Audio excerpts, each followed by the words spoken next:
ಶ್ರೀ ಗಣೇಶ ಶಾರದಾ ಗುರುಭ್ಯೋ ನಮಃ. ರಾಮಾಯ ರಾಮಭದ್ರಾಯ ರಾಮಚಂದ್ರಾಯ ವೇಧಸೆ ರಘುನಾಥಾಯ ನಾಥಾಯ ಸೀತಾಯ ಪತಯೇ ನಮಃ. ಶ್ರೋತೃಗಳಿಗೆ ಶ್ರೀಮದ್ ವಾಲ್ಮೀಕಿ ರಾಮಾಯಣ ಸುಂದರಕಾಂಡದ 41ನೆಯ ಸರ್ಗಕ್ಕೆ ಸ್ವಾಗತ.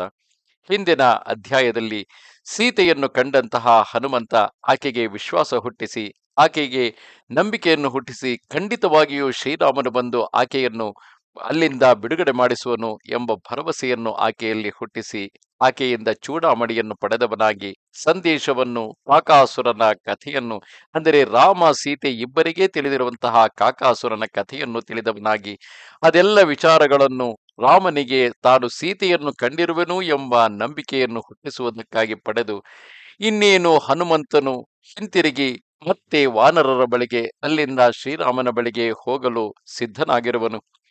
ಪ್ರಯಾಣ ಮಾಡಲು ಹೊರಟು ನಿಂತಿರುವವನನ್ನು ಆಕೆಯು, ಅಂದರೆ ಸೀತೆಯು ಉತ್ತಮವಾದ ಮಾತುಗಳಿಂದ ಗೌರವಿಸಲು ವಾಯುಪುತ್ರನು ಆ ಸ್ಥಳದಿಂದ ಆಚೆ ಬಂದು ಹೀಗೆ ಯೋಚಿಸತೊಡಗಿದನು. ಕಪ್ಪಾದ ಕಣ್ಣುಗಳುಳ್ಳ ಈಕೆಯನ್ನು ನೋಡಿದ್ದಾಯಿತು, ಇನ್ನುಳಿದಿರುವ ಕಾರ್ಯವು ಸ್ವಲ್ಪವೇ. 3 ಉಪಾಯಗಳನ್ನು ದಾಟಿ 4ನೆಯದಕ್ಕೆ ಇಲ್ಲಿ ಅವಕಾಶವು ಕಾಣುತ್ತಿದೆ.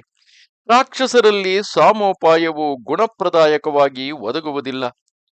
ಐಶ್ವರ್ಯವಂತರಿಗೆ, ಅಂದರೆ ಈಗಾಗಲೇ ಸ್ವರ್ಣಲಂಕೆ, ಅಲ್ಲಿ ದಾನವೂ ಕೂಡ ಹೊಂದಿಕೊಳ್ಳುವುದಿಲ್ಲ. ಬಲದಿಂದ ಕೊಬ್ಬಿರುವ ಜನಗಳು ಭೇದೋಪಾಯಕ್ಕೆ ಸಾಧ್ಯರಾಗುವವರಲ್ಲ. ನನಗಿಲ್ಲಿ ಪರಾಕ್ರಮವೇ ನ್ಯಾಯವೆಂದು ಹಿಡಿಸುತ್ತಿದೆ. ಈ ಕಾರ್ಯ ಸಾಧನೆಯ ವಿಚಾರದಲ್ಲಿ ಪರಾಕ್ರಮವನ್ನು ಬಿಟ್ಟು ಸರಿಯಾದ ಬೇರಾವುದು ಹೊಂದುವುದಿಲ್ಲ. ಯುದ್ಧದಲ್ಲಿ ರಾಕ್ಷಸ ಮುಖ್ಯರನ್ನು ಕೊಂದ ಮೇಲೆ ಇನ್ನುಳಿದ ರಾಕ್ಷಸರು ಹೇಗಾದರೂ ಮೆತ್ತಗಾಗುವರು. ಖಚಿತವಾದ ಕೆಲಸಗಳಿಗಾಗಿ ನಿಯೋಗಿಸಲ್ಪಟ್ಟವರು ಈ ಕಾರ್ಯಗಳಿಗೆ ವಿರೋಧ ಬಾರದಂತೆ ಇನ್ನೂ ಬಹಳ ಕಾರ್ಯಗಳನ್ನು ಯಾವನು ಸಾಧಿಸುವನು ಅಂಥವನು ಕೆಲಸ ಮಾಡಲು ಅರ್ಹನು. ಒಂದು ಸಣ್ಣ ಕೆಲಸಕ್ಕೆ ಆಗಲಿ ಒಂದೇ ಉಪಾಯವು ಸಾಧಕವಾಗದು. ಯಾವಾತನು ಬಹುವಿಧದಲ್ಲಿ ಉಪಾಯಗಳನ್ನು ಬಲ್ಲನೋ ಆತನು ಕಾರ್ಯವನ್ನು ಸಾಧಿಸುವುದರಲ್ಲಿ ಸಮರ್ಥನು. ಶತ್ರುವಿಗೂ ನಮಗೂ ಮುಂದೆ ಒದಗುವ ಯುದ್ಧದಲ್ಲಿ ಶತ್ರುವಿನ ಬಲಾಬಲಗಳನ್ನು ಕುರಿತು ವಿಶೇಷವಾದ ತಿಳುವಳಿಕೆಯನ್ನು ಪಡೆದು ಇಲ್ಲಿಯೇ ಅದರ ವಿಚಾರಕ್ಕೆ ತೀರ್ಮಾನಕ್ಕೆ ಬಂದು ನಾನು ವಾನರರಾಜನ ಸ್ಥಾನಕ್ಕೆ ಹೋಗಿ ಸೇರಿದರೆ ಆಗ ನಾನು ಪ್ರಭುವಿನ ಆಜ್ಞೆಯನ್ನು ಚೆನ್ನಾಗಿ ಪಾಲಿಸಿದಂತಾಗುವುದು. ರಾಕ್ಷಸರಿಗೆ ಯುದ್ಧವು ಬಲಾತ್ಕರಿಸಿ ಒದಗುವಂತೆ ಅನಾಯಾಸವಾಗಿ ಹೇಗೆ ಮಾಡಲಿ? ಹೇಗೆ ಆದರೆ ತಾನೇ ರಾವಣನು ರಣಾಂಗಣದಲ್ಲಿ ತನ್ನ ಬಲವಿದ್ದಂತೆ ನನ್ನನ್ನು ಗೌರವಿಸಿಯಾನು. ಆ ಬಳಿಕ ಯುದ್ಧದಲ್ಲಿ ಮಂತ್ರಿವರ್ಗದೊಡನೆಯೂ ಸೈನ್ಯ ಸಮೇತವಾಗಿಯೂ ಹೊರಟು ಬರುವ ರಾವಣನೊಡನೆ ಯುದ್ಧದಲ್ಲಿ ಕಲೆತು ಆತನ ಮನಸ್ಸಿನಲ್ಲಿರುವ ಅಭಿಪ್ರಾಯವನ್ನು, ಆತನ ಬಲವನ್ನು ಸುಖವಾಗಿ ತಿಳಿದುಕೊಂಡು ನಾನು ಇಲ್ಲಿಂದ ತೆರಳುವೆನು. ನಂದನವನಕ್ಕೆ ಸಮಾನವಾಗಿ ಉತ್ತಮವಾಗಿರುವ ಆ ಕ್ರೂರಿಯ ಉದ್ಯಾನವನವು ನಾನಾ ಮರಬಳ್ಳಿಗಳಿಂದ ಕೂಡಿ ನೇತ್ರಾನಂದಕರವಾಗಿದೆ. ಒಣಗಿದ ಕಾಡನ್ನು ಬೆಂಕಿಯು ಧ್ವಂಸ ಮಾಡುವಂತೆ ಇದನ್ನು ಧ್ವಂಸ ಮಾಡುವೆನು. ಇದು ಮುರಿದು ಹೋದ ಮೇಲೆ ರಾವಣನಿಗೆ ಸಿಟ್ಟು ಬರುವುದು. ಅನಂತರ ರಾಕ್ಷಸ ರಾಜನು ಕುದುರೆ, ಮಹಾರಥ, ಆನೆಗಳನ್ನು, ತ್ರಿಶೂಲ, ಕಾಲಾಯಸ, ಪಟ್ಟಸ ಎಂಬ ಆಯುಧಗಳನ್ನು ಒಳಗೊಂಡ ದೊಡ್ಡ ಸೈನ್ಯವನ್ನು ಕಳುಹಿಸುವನು. ಆಗ ಅದೊಂದು ದೊಡ್ಡ ಯುದ್ಧವು ಸಂಭವಿಸುತ್ತದೆ. ಸೈರಿಸಲಸಾಧ್ಯ ಪರಾಕ್ರಮವುಳ್ಳ ನಾನಾದರೂ ಮಹಾಪರಾಕ್ರಮವುಳ್ಳ ಆ ರಾಕ್ಷಸರೊಡನೆ ಯುದ್ಧದಲ್ಲಿ ಕಲೆತು ರಾವಣನು ಕಳುಹಿಸಿದ ಆ ಸೈನ್ಯವನ್ನು ಕೊಂದು ಸುಖವಾಗಿ ವಾನರರಾಜನ ಸ್ಥಳಕ್ಕೆ ಹೋಗುವೆನು. ಅನಂತರ ಅದ್ಭುತ ಪರಾಕ್ರಮವುಳ್ಳ ಮಾರುತಿಯು ವಾಯುವಿನಂತೆ ಕೋಪಗೊಂಡು ಅಧಿಕವಾದ ತೊಡೆಗಳ ವೇಗದಿಂದ ಮರಗಳನ್ನು ಕೆಡವಲು ಆರಂಭಿಸಿದನು. ನಾನಾ ಮರಬಳ್ಳಿಗಳಿಂದ ಕೂಡಿ ಮದಿಸಿದ ಪಕ್ಷಿಗಳು ಧ್ವನಿಗೈಯುತ್ತಲಿದ್ದ ಆ ಮಹಿಳಾ ಉದ್ಯಾನವನವನ್ನು ವೀರನಾದ ಹನುಮಂತನು ಮುರಿದು ಹಾಕಿದನು.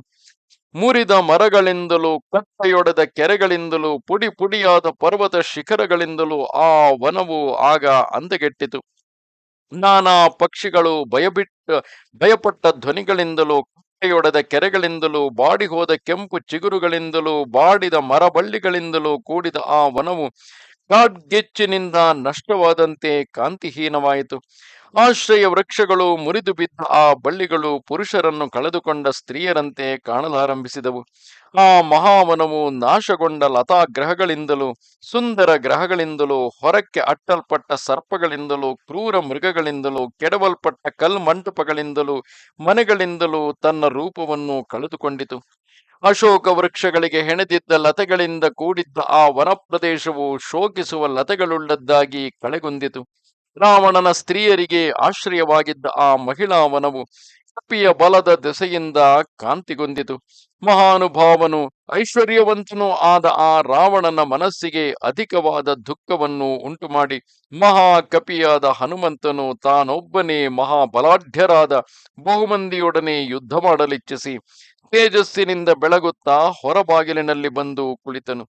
ಇಲ್ಲಿಗೆ ವಾಲ್ಮೀಕಿ ರಾಮಾಯಣ ಸುಂದರಕಾಂಡದ 41ನೆಯ ಸರ್ಗವು ಸಮಾಪ್ತವಾಯಿತು.